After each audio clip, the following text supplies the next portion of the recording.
Ever since the dawn of civilization, we've gazed up at the sky with wonder and curiosity, dreaming of what it would be like to soar above the clouds. That simple act of looking up sparked a desire deep within us, a longing to move faster, to break free from the limits of our own 2 feet. Throughout history, we've been driven by the urge to go faster, to push the boundaries of what's possible. The thrill of speed has always captivated us, whether it was on land, sea, or in the air. At first, we bred faster horses to carry us further and quicker.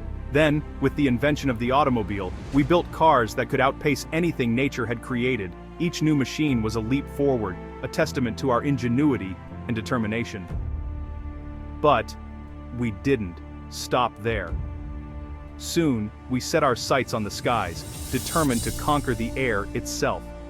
The Wright brothers, with their fragile flying machine, finally got us off the ground. Their achievement was a turning point, proving that human flight was possible. But that was just the beginning of our journey. The world was hooked, and the race for speed had only just begun. Soon, daring pilots were pushing their planes to the absolute limit, risking everything to be the fastest in the sky. Air races became the ultimate test of skill and technology, and every victory inspired new innovations. That spirit of competition, of striving to be the best, never faded. It became part of our culture, fueling progress and ambition. Today, that same drive pushes engineers and mechanics to fine-tune engines, squeeze out every last bit of speed, and chase records that once seemed impossible. But our obsession with speed isn't just about thrills or breaking records, it's about pushing the boundaries of science and technology, and seeing how far we can go. When Chuck Yeager broke the sound barrier in the Bell X-1, he shattered what many thought was an unbreakable wall. His courage and determination proved that the impossible could be achieved. That single moment changed the course of aviation history, opening up a whole new frontier of flight and inspiring generations to dream even bigger. Today, the race for speed continues, but the finish line keeps moving further.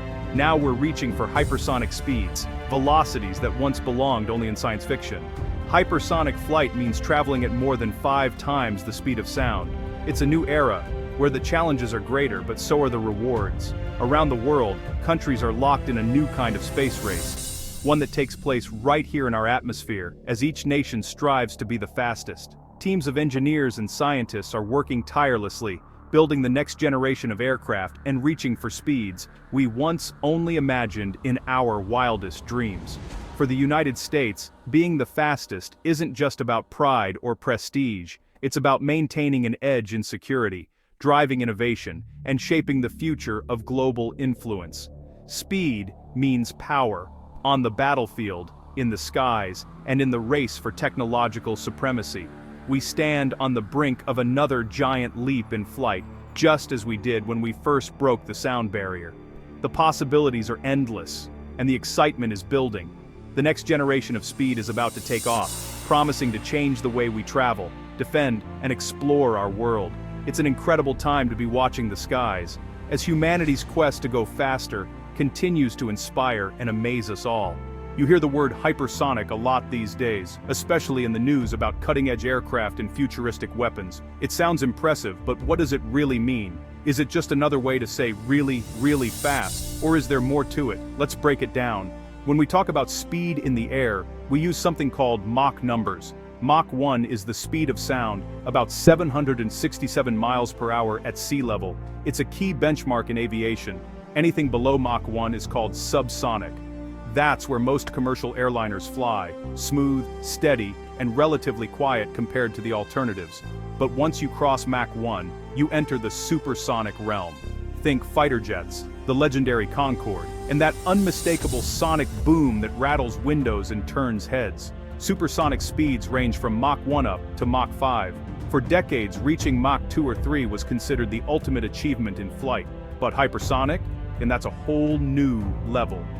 Hypersonic means flying at speeds above Mach 5, over 5 times the speed of sound. At these velocities, the challenges multiply. At hypersonic speeds, the air itself behaves differently. Friction with the atmosphere generates so much heat that it can melt steel, and the surface of the aircraft glows from the intense energy. It's like flying through a blowtorch, where every second is a battle against extreme temperatures and forces. Hypersonic flight isn't just about going faster, it's about overcoming a whole new set of engineering and scientific challenges. Materials, control systems, and even the shape of the aircraft must be reimagined. If subsonic is like driving a family sedan and supersonic is a race car, then hypersonic is a rocket on wheels, pushing the limits of what's possible. At Mach 5, you could cross the entire United States in under an hour, making coast-to-coast travel almost instantaneous compared to today's standards. This isn't just a small step forward, it's a revolution in how we think about flight and global travel. Hypersonic speed has the power to shrink the world, connecting cities and continents in ways we've only dreamed of. But at these speeds, the rules of aerodynamics and engineering change completely. New materials, new designs, and new thinking are required to make hypersonic flight.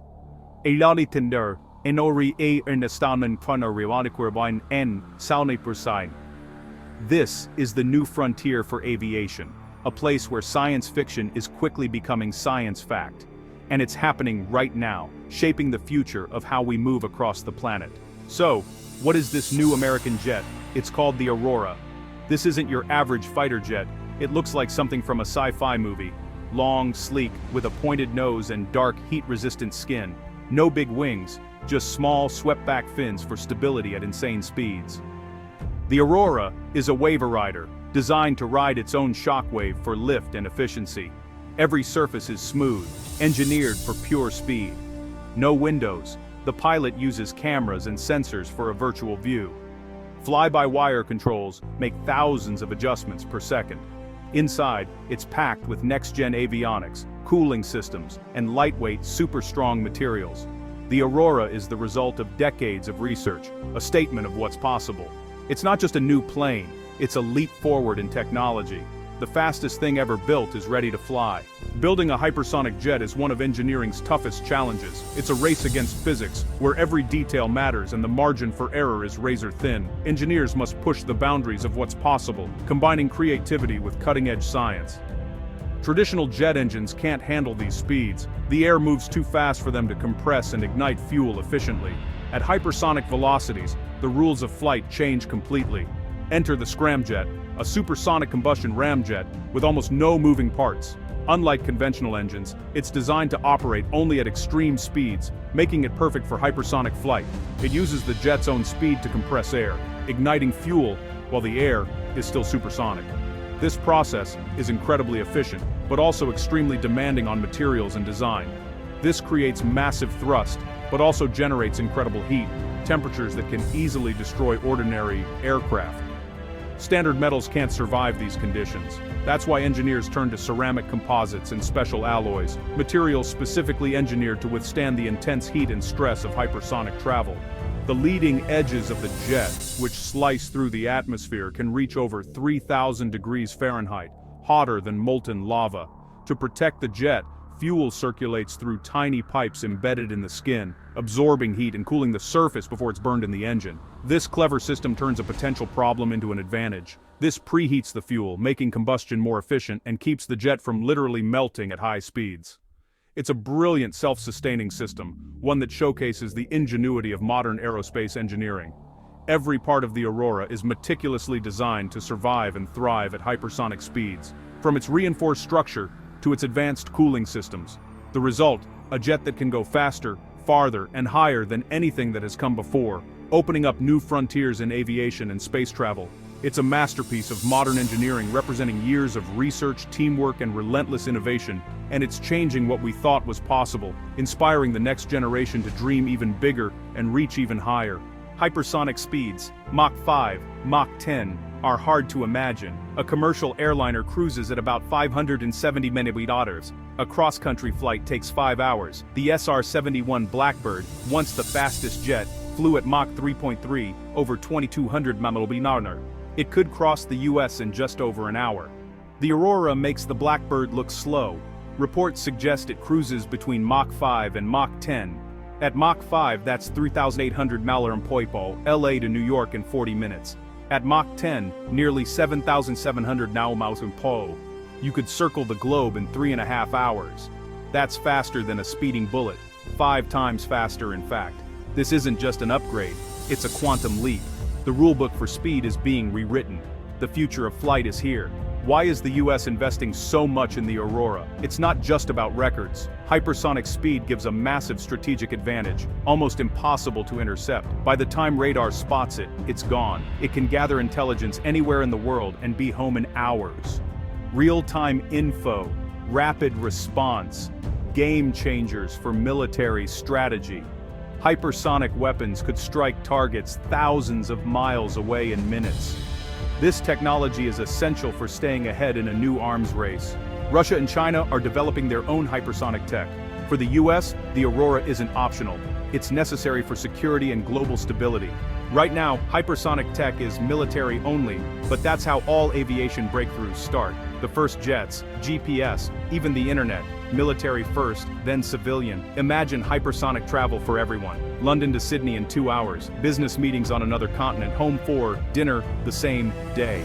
The world would feel smaller, more connected, but there are hurdles: cost, safety, and managing planes at these speeds. New materials, engines, and safety protocols are needed. Sonic booms over cities are another challenge, but engineering problems can be solved. First commercial hypersonic flights will be for business or urgent cargo. As tech matures, it'll become more accessible, just like jet travel did. The Aurora is a glimpse of the future of travel. The journey from secret project to everyday reality has already begun. The Aurora is a milestone, but it's not the end. The next frontier. Suborbital flight, leaving the atmosphere behind. Imagine a vehicle that takes off, accelerates to hypersonic, then arcs into space. New York to Shanghai in 30 minutes. This isn't science fiction. Companies are working on it now.